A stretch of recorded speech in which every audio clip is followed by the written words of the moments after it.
Hi everyone, welcome back to my classes. So guys, we are towards the end of our chapter, that's locomotion in system, right? तो movement system को खत्म करते ही we will begin with its NCERT questions. Whatever questions, थोड़े से questions हैं यार, मैंने check out किए थे कि NCERT में जो mentioned है इस chapter के regarding, तो उसको हम 3 parts में खत्म कर देंगे and then we will proceed with the NEET PYQs जो हमारा पैटर्न चलता आ रहा है. I had just added a few NCERT questions. Okay, तो चलिए अभी last part of the chapter को कंप्लीट करते हैं and let's commence with the disorders of the muscular and skeletal system. That is the system which brings about locomotion, which brings about movement, that is via bones, muscles, cartilages, joints. ठीक है, तो इसकी disorders पढ़ते हैं कि एक इंसान में इससे रिलेटेड क्या क्या बीमारियां पाई जा सकती हैं. चलो लेट्स बिगिन. पहली डिजीज जो हम पढ़ेंगे that is myasthenia gravis. Okay, this is the first disease of this skeletal system. ये एक ऑटो इम्यून डिसऑर्डर है. ऑटो इम्यून डिसऑर्डर इसीलिए क्योंकि ऑटो इम्यून डिसऑर्डर का मतलब क्या होता है?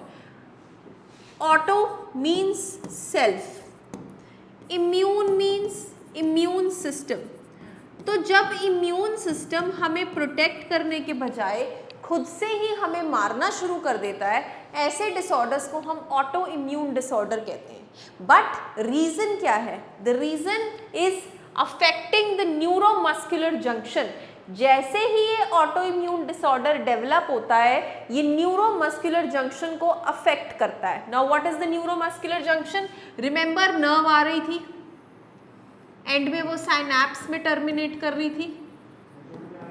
ठीक है, यहाँ पे साइनैप्स में टर्मिनेट कर रही थी और इधर था हमारा मसल. तो ये जो जंक्शन था between this nerve and between this muscle, इसे हमने टर्म किया था neuromuscular junction. So basically myasthenia gravis में इम्यून सिस्टम खुद को ही अटैक करना शुरू कर देता है, जहाँ पे मेजर अटैक देखा जाता है न्यूरोमस्कुलर जंक्शन वाले पार्ट में. ठीक है, लीडिंग टू फटीग. और जैसी वहाँ पे प्रॉब्लम्स होती हैं उसकी वजह से हम में क्या सिम्टम्स नजर आते हैं? फटीग, थकावट होना, वीकनिंग, कमजोरी होनी, paralysis of skeletal muscles, skeletal muscles का पैरालिसिस होना. ठीक है, that is considered as myasthenia gravis. तो पैरालिसिस होने की वजह से स्केलेटल मसल्स का we are unable to do any kind of movement. ठीक है, कोई मूवमेंट नहीं होती. Then muscular dystrophy. ठीक है, मस्कुलर डिस्ट्रोफी क्या कहता है? Progressive degeneration of skeletal muscles. मतलब स्केलेटल मसल जो हैं हमारे, वो डीजेनरेट होना स्टार्ट हो जाते हैं. डीजेनरेट में मतलब उनका स्ट्रक्चर जो है वो मालफंक्शन होना शुरू हो जाता है, mostly due to genetic disorder, genes में चली आ रही कुछ दिक्कतों की वजह से. ठीक है, so that is known as muscular dystrophy. Muscles का डिसमेंटल होना, दैट इज डिस्ट्रोफी. डीजेनरेशन होने लग जाती है धीरे धीरे. ठीक है, this is the second thing. Myasthenia gravis किसकी वजह से था? ऑटो इम्यून प्रॉब्लम की वजह से, जो अफेक्ट कहाँ कर रहा था? न्यूरोमस्कुलर जंक्शन को, जिसकी वजह से हमारे स्केलेटल मसल्स की पैरालिसिस हो रही थी. इस डिसऑर्डर के केस में जो हमारे मसल्स हैं उसका प्रोग्रेसिव डीजेनरेशन हो रहा है. ठीक है, धीरे धीरे डीजेनरेट हो रही हैं वो, and it mostly occurs due to some kind of genetic problems. चलिए नेक्स्ट डिजीज पढ़ते हैं, टेटनी. ठीक है, टेटनी में there is rapid spasms, muscles के स्पैज्म्स होते हैं, दैट इज वाइल्ड कॉन्ट्रैक्शंस. जो मसल इतना कॉन्ट्रैक्ट होना होता है वो बहुत कॉन्ट्रैक्ट हो जाता है. ठीक है, in muscle due to low calcium in body fluid. ये होता है लो कैल्शियम की वजह से. अब आप सोचेंगे कि कैल्शियम से हमारी कॉन्ट्रैक्शन क्यों रिलेटेड है? तो याद करिए कि जब हमने मसल कॉन्ट्रैक्शन एंड रिलैक्सेशन की स्लाइडिंग फिलामेंट थ्योरी पढ़ी थी, तो वहाँ पे सबसे पहला स्टेप यही था कि जब न्यूरोमस्कुलर जंक्शन से सिग्नल्स आके मसल की रिसेप्टर साइट्स को अटैच करते हैं, तो वो एक एक्शन पोटेंशियल जनरेट करते हैं जिससे कैल्शियम रिलीज होता है सार्कोप्लाज्मिक रेटिकुलम से. सो उस कैल्शियम का जब वो बाइंड होती है किस साइड से? वो एक्टिन की बाइंडिंग साइड पे ट्रोपोनिन जो मास्क हुआ होता है उससे कैल्शियम बाइंड होना शुरू हो जाता है. तभी तो वो वहां से हटता है और हमारी एक्टिन की साइड खाली होती है जो फ्यूचर में जाके मायोसिन से जुड़ जाती है. तो कहानी हो किसकी वजह से रही थी? कैल्शियम के रिलीज होने की वजह से।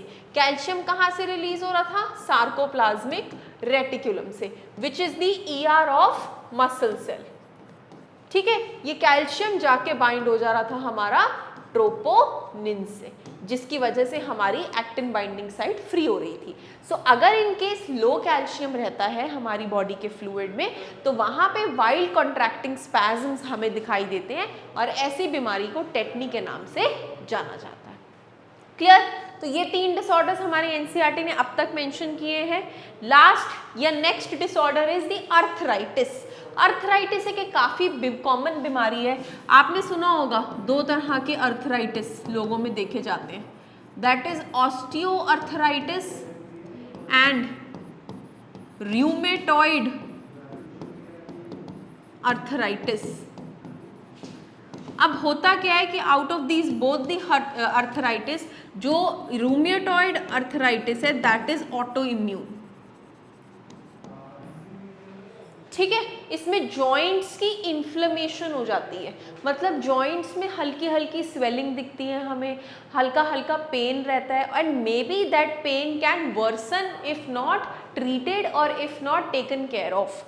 ठीक है, सो अर्थराइटिस में जॉइंट्स की इन्फ्लेमेशन होती है, जिसकी वजह से मूवमेंट रिस्ट्रिक्ट हो जाती है, जिसकी वजह से पेन रहता है पेशेंट को। Okay, and osteoarthritis is mostly, like I will not say 100%, mostly it is seen in women.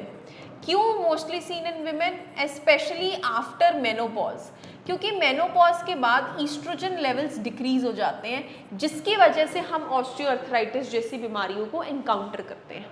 ठीक है, सो ये मोस्टली उन एज में विमेंस में ज़्यादा देखा जाता है जिनको मेनोपॉज हो चुका होता है। Okay, osteoporosis. ऑस्टियोपोरोसिस में क्या होता है? Age related disorder.